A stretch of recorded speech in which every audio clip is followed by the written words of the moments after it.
Então, Teodórimo nos sugere que na nossa natureza existe um ser que seria um forte candidato a ser o nosso sucessor, que seriam os cefalópodes. Cefalópodes, eu nem entendo o nome, mas são moluscos como os polvos e as lulas. Tem um tipo de lula, descreve ele aqui.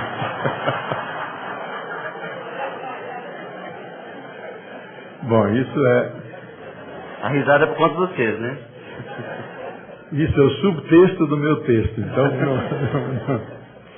Existe um tipo desse para evitar, porque nós estamos na cidade dele aqui, né? Então, temos que respeitar o nosso presidente.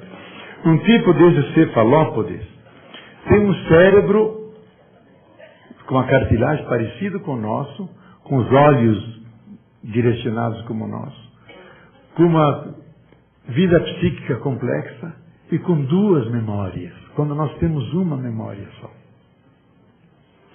Então, biologicamente, esse ser está se preparando para lá, quem sabe, milhões de anos. Não é que amanhã ele sobe nas praias e ocupa nossas universidades, nosso Banco Central aqui e faz as suas políticas, oxalá melhores do que os nossos economistas. Mas ele teria essa dotação biológica para suportar a consciência, suportar a inteligência, a amorosidade, o cuidado, aquilo que nos caracteriza como seres humanos. E terá a sua forma de linguagem.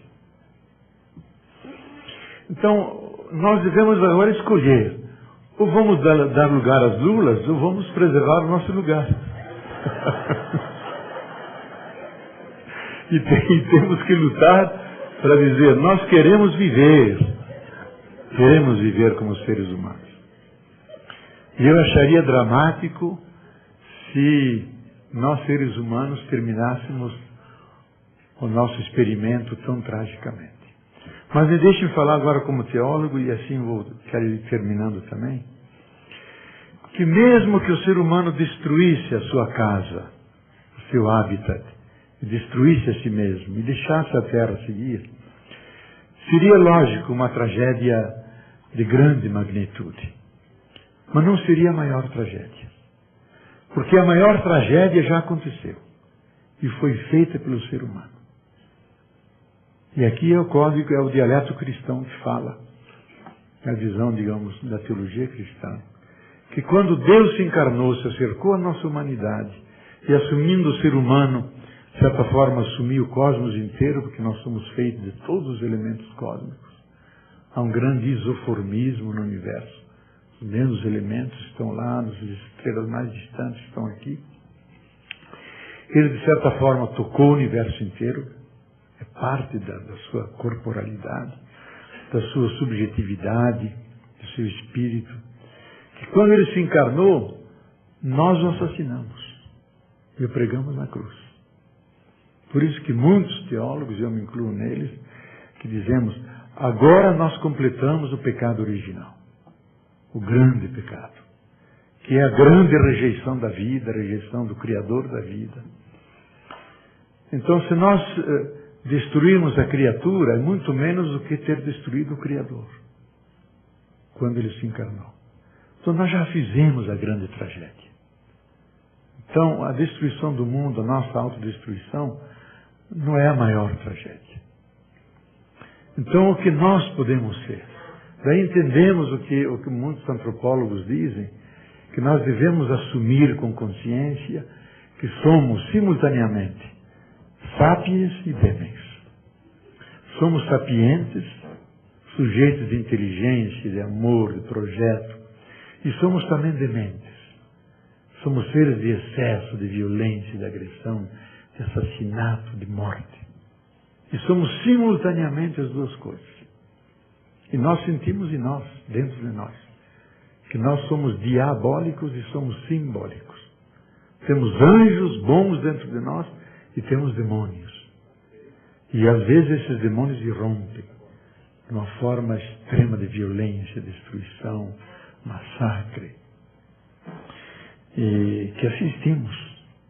seja ao nível individual, seja ao nível de toda uma nação. O que ocorre no Iraque são verdadeiros massacres. O que ocorreu em Fajula, o que as tropas americanas fizeram em Fajula, são crimes contra a humanidade, pior do que aqueles feitos pelos nazistas. E foi tudo encoberto pela mídia mundial. Foi arrasar, matar todo mundo, desde cabra, criança, pai, mãe, velho, tudo que fosse ser vivo. Para dar uma lição. Então o ser humano é capaz disso. Nós somos capazes. Agora, todo o processo civilizatório, o trabalho das religiões, os movimentos místicos, humanitários, se destinam a controlar essa dimensão diabólica, impor limites e potenciar a dimensão luminosa de generosidade, de amor, de perdão. E o ser humano fez essa experiência na história, das duas experiências, de guerra e destruição e de grande generosidade. Os processos civilizatórios são construções grandiosas do espírito humano. Coisa que a evolução nunca faria. A evolução nunca iria pintar um quadro de Cavalcanti, nunca ia fazer uma nona sinfonia de Beethoven, nunca ia fazer um chorinho que são tocados aqui tanto em Brasília. Ela não produziria isso. Mas através do ser humano ela produziu tudo isso. E fez que o ser humano se descobrisse, projeto infinito, filho e filha de Deus. E transformasse isso numa consciência.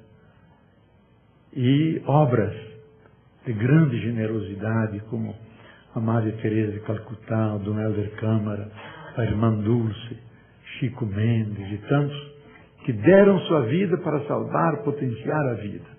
Tudo isso é obra do ser humano. Então, e tudo isso tem que ser salvaguardado.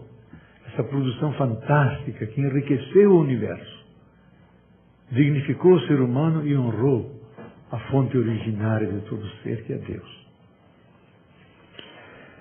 Então, eu alimento otimismo no sentido seguinte, que no meu modo de ver a vida não é nem material, nem espiritual, a vida é eterna. Que hoje os cientistas todos, os novos pós-darwinianos, não os neo-darwinianos, pós-darwinianos, que vão mais longe que Darwin, dizem isso, quanto mais penetram no código genético, no mistério da vida, mais miraculosa ela se parece.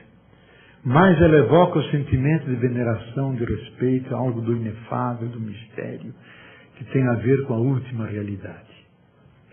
Por isso que não há o nome mais alto para dar essa realidade do que chamá-la Deus vivo, Deus da vida, o Espírito Criador,